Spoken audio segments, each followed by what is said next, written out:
Hi guys and welcome back. In this video, we're going to learn about first-class functions. A first-class function just means that functions are just variables, and you can pass them in as arguments to functions and use them in the same way that you would use any other variable. Let's get started. Here we have a divide function that raises a zero division error if the divisor is 0. We've seen this before. And then we have a rather weird-looking function, calculate. That takes in any number of arguments and collects them into this values tuple. We've seen this before, and if you can't remember how this works, please look at the unpacking arguments lecture. Then it also takes a mandatory keyword argument parameter. So that is operator. And then what it does is it calls the operator function with the values. So that's kind of weird. How does that work? How does it know it is a function? Well, the simple answer is it doesn't. However, because we've got these brackets after the variable name, this here must be a function, since that is the syntax for calling a function. So we're calling this operator variable as a function with the values passed in as individual arguments. How would we use this calculate function? You could do something like result equal calculate. And then notice that calculate takes in any number of arguments. So we're going to type 20 and 4. And then we're going to type operator equals the divide function. So this will pass in the divide function as the operator. And then we will only call it when we reach line 9. Notice that this divide function is not called here. It is only used as a value. If you wanted to call this function, you always have to put the brackets at the end. That's how you call a function in Python. So by not putting the brackets, you are passing in the value to which this name divide refers to, which is the function, as the value for this parameter. So the operator parameter now has the same value as the divide variable. They are both this function here. So you can call it as a function, passing in the values as individual values, so that will give you 20 for the dividend and 4 for the divisor. This here is an example of using a first-class function, because you can see that you can pass it in as an argument to another function.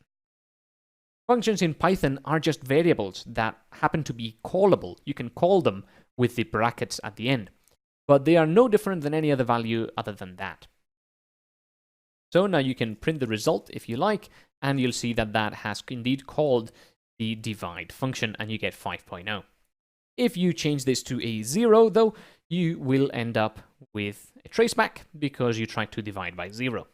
Something important that will be a little bit of a problem in this code is that the calculate function takes in any number of values, but this operator expects 2 values. So if you put any more, then you will also get an error, because now you're going to pass in too many positional arguments. See, divide takes 2 positional arguments, but 3 were given.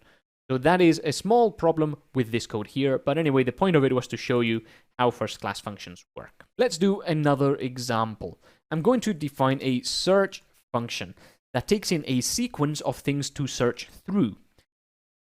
It will also take what you expect to find, and finally, it will also take a function that will be used to extract information from each item in the sequence, match it against the expected value, and see if we find what we wanted.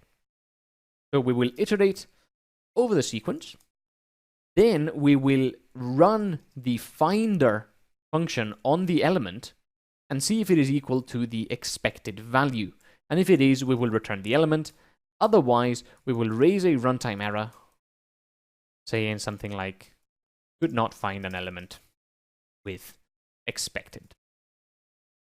So this is a little bit of a confusing function there, because it uses some parameters together with other parameters to find a third parameter. So a little bit weird, but let's say now we have a list of friends, and we want to find out which friend is called Bob Smith, which here it doesn't exist. The first thing we have to do is we have to define a function that will run on one of these dictionaries and give us back the name.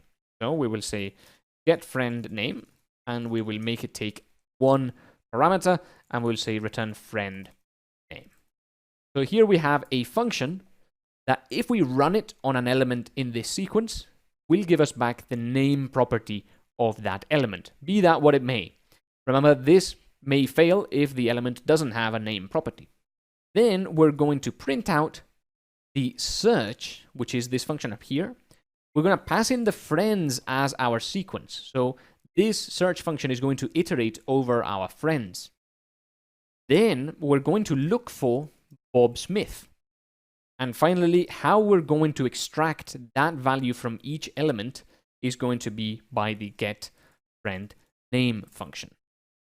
So just to recap, getFriendName will be the finder function. So that will run on each element. For example, for the first one, it will run on this dictionary here, and it will give you back the name property of that value. So you'll get back Rolf Smith. So Rolf Smith will be here, and you will compare it with the expected value, which is Bob Smith. If they match, you will return that element, which is this dictionary. The same thing will happen for all the other ones. At this point, we don't have a friend called Bob Smith, so by running this, we will get the runtime error. Could not find an element with expected. However, if we change this to Rolf Smith, then you will get it to work. The name is Rolf Smith, and the age is 24. This is quite a confusing bit of code, but is a prime example of how first-class functions can be useful.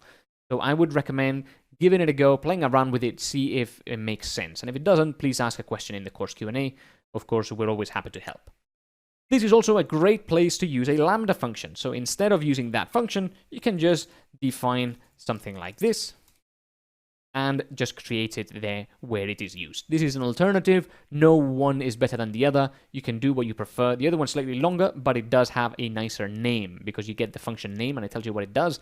So that's a good thing as well. Finally, you can use neither of these two. You can not define your own function or use a lambda function. You can just use a built-in from operator import item getter. And here, instead of this lambda function that is used to get a property of a object, you can use item getter with name. And that does exactly the same thing. This here is a function that creates a function and lets you use it afterwards. So this is a little bit more advanced. We're going to learn more about functions that create other functions later on. So there you have it. That is the same thing. As an aside, the operator built-in module, in fact, quite a few of the Python built-in modules are amazing and really useful. All right, that's everything for this video. I hope you've enjoyed it. I hope you've learned something, and I'll see you in the next one.